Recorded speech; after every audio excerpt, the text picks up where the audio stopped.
No, I was like an intelligent kid, you know, I had good grades, I was good in math, but I just didn't like understand how you can just like pay into something for a decade and really not make a dent into it. If you want numbers, babe, I got numbers. For her undergraduate degree, Angela Palladino took out between $17,000 and $20,000 of loans each year. With an average interest rate of 7%, that's left her here. So I have already paid off $46,999.64 of loans since 2011, and I still have $46,533.80 to pay. Americans owe over $1.5 trillion in student loans, or about 1.5 times the entire Pentagon budget for 2020.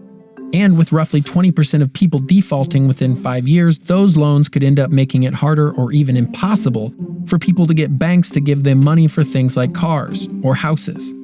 So every candidate trying to occupy the White House has rolled out their own plans to solve the crisis.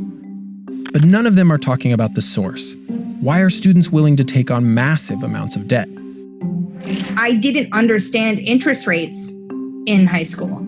Like, I didn't understand, you know, that like, if I take out a $10,000 loan, I'll just pay it back.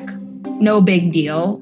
Like, I didn't understand that like you would just be paying interest for most of that time. We have a system where we're asking predominantly 18-year-olds to make the second largest financial decision they're ever going to make in their lives, with virtually no training on this particular topic in high school. After spending 20 years in the financial services industry, John Pelletier is one of the few people in the US who understands how student loans accrue interest and how a hedge fund works. And now he's trying to get that knowledge to students.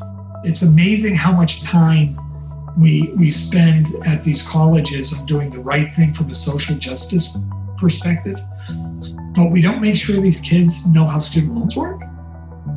More than a quarter of millennials who responded to a recent survey said they didn't even understand what they were signing when they took out their loans. We've got to get to the reality that financial literacy is a social justice issue.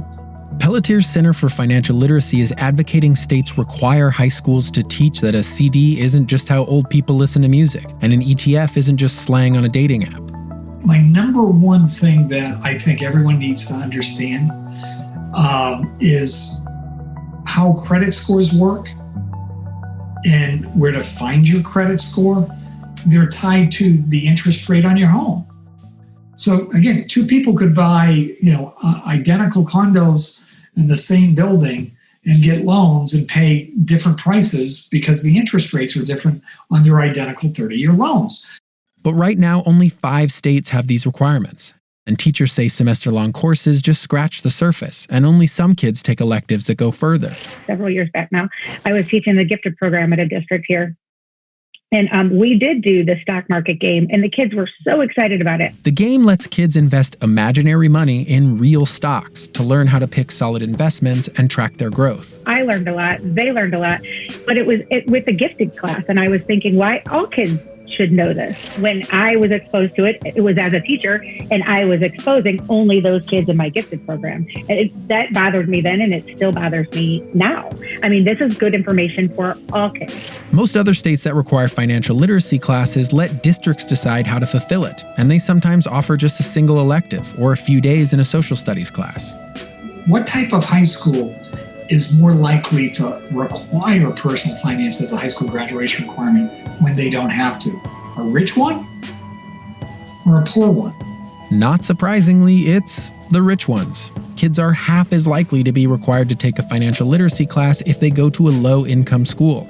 There's an equity issue here where the people who probably need this information the most are the least likely to get it. Education is the key to getting out of a problem that teachers see as cyclical. If you're not part of a family that grew up doing these things, and this is not part of your dinner time conversation, and this is not language you hear around the table, again, you feel like it's maybe not for you. But the education system doesn't motivate teachers to cover what kids will need to know as adults. We have teachers who feel so overwhelmed to get through the curriculum that they have in the time that they have it, right? The pressures are different, but at high school, some of the pressures are, we got to get them college bound. We got to get them ready to, that ACT has to be high, that SAT has to be high. Well, those kind of questions aren't on those tests. Taylor is now seeing this from the other side of the desk as the parent of a middle schooler. I think that I come back to that all the time in my mind, and I think about when I'm helping him with his homework or I'm fighting him to do his homework. And then I look at the homework. I too ask myself, what skill are we building here? When schools see college as the be-all, end-all, they fail to prepare children for the rest of their lives. We had a college preparedness course, which basically there was this counselor who taught it, and the course was just basically how to apply to colleges and how to write essays and how to apply for financial aid and how to file FAFSA and all that. And it just felt like all I had to do was get to school. All I had to do was just whatever it took to get the money, and then it would be worth it. And was it worth it? Who can be sure? I mean, not to make a joke of it, but I have to joke about it because it's truly ruined my life.